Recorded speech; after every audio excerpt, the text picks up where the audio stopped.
O experimento de dupla fenda tem um papel muito importante, tanto na física clássica quanto na física quântica.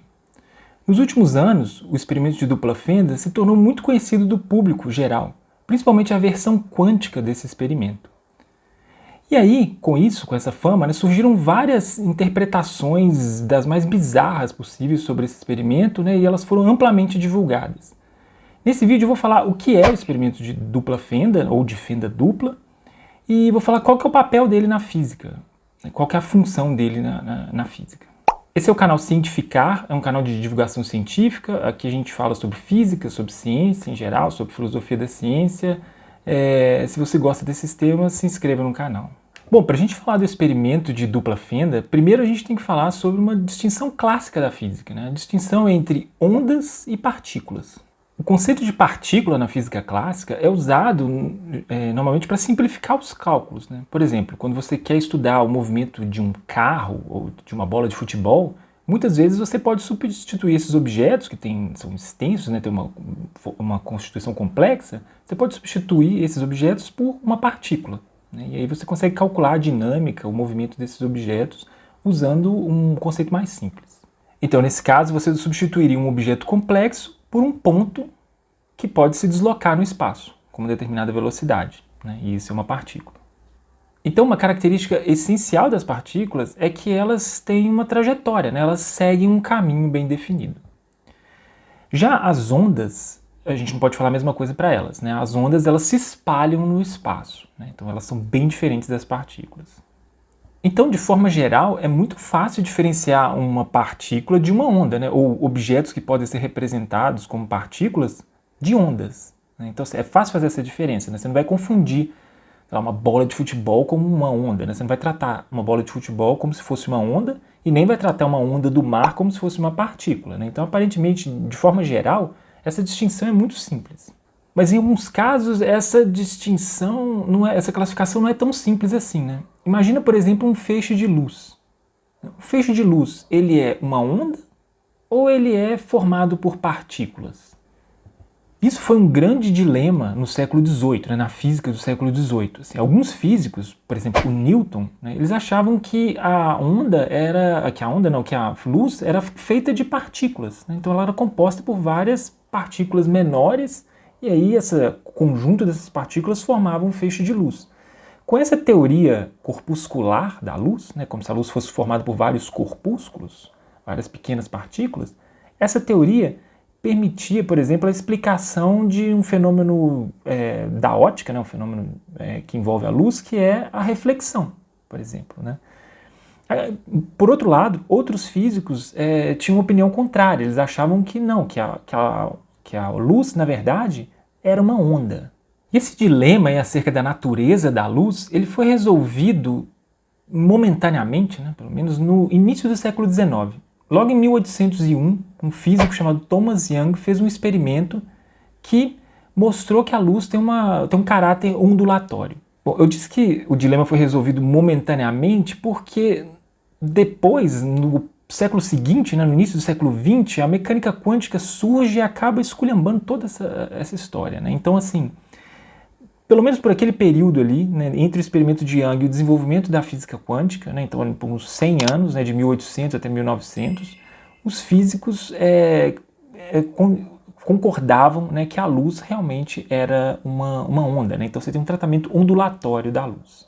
E o experimento que o Thomas Young vai usar para resolver essa questão ali momentaneamente é justamente o experimento de dupla fenda. Ele também é conhecido como o experimento de Young.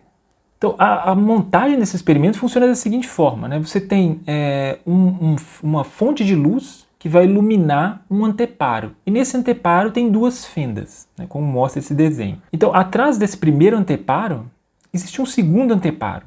E nesse segundo anteparo não tem fenda nenhuma. Então, aqui a gente vai mostrar duas simulações.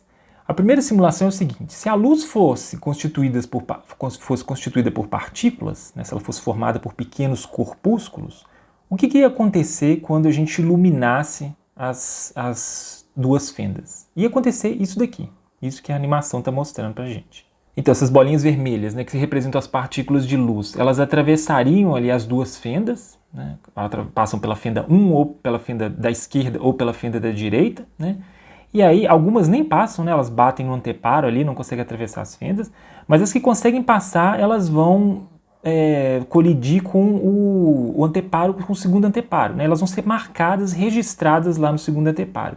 Então, no final de um experimento como esse, você teria essa imagem que fica registrada ali no segundo anteparo, né? Isso é uma característica de sistemas de partículas, né, que são submetidos ao experimento de fenda dupla.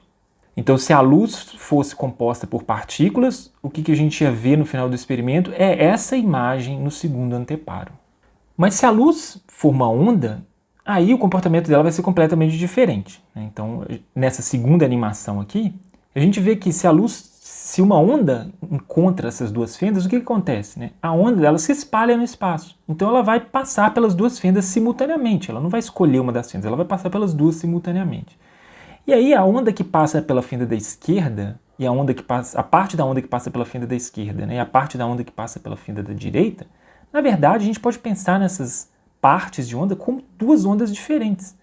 E aí é como se a gente tivesse uma nova onda surgindo na fenda da esquerda e uma nova onda surgindo na fenda da direita. E aí essas duas ondas elas vão se sobrepor na região ali do segundo anteparo. E aí elas vão formar uma distribuição que é caracterizada por essa imagem aqui. As ondas têm uma característica que é exclusiva de sistemas ondulatórios, né, que é o seguinte: elas sofrem interferência. Isso quer dizer o seguinte, que as ondas, quando elas se encontram, quando elas se sobrepõem, elas formam uma nova onda, né? Então essas duas ondas, a onda que sai da fenda da esquerda e a onda que sai pela fenda da direita, elas se sobrepõem ali no espaço próximo do segundo anteparo e elas vão formar uma nova onda que, em alguns pontos, tem amplitude maior do que as ondas originais e em alguns pontos tem amplitude zero. Isso é representado aqui nessa figura por esses focos de luz ali, ou por essas faixas vermelhas ali mais intensas, né? Então, nos pontos em que elas sofrem interferência construtiva, né, a amplitude da onda é maior. Nos pontos dessa figura aí em que a gente não tem luz, né, ou não tem essas faixas vermelhas, né, a gente está com a faixa cinza, esses são os pontos que não são iluminados, ou seja, são pontos em que a onda que veio pela esquerda cancelou a onda que veio pela direita. Então, se a gente olhar para o segundo anteparo, a gente tem uma distribuição que é chamada de padrão de interferência. E esse resultado acontece só quando você submete ondas ao aparato de fenda dupla, né? Se a gente comparar o que acontece com as partículas e o que acontece com as ondas, a gente vai ver que tem uma diferença gritante, né? Então, com o experimento de fenda dupla, a gente consegue identificar se o objeto que está entrando ali no aparato, né? Eu estou lançando o que nas fendas? Se eu lanço partículas, eu tenho essa figura no segundo anteparo.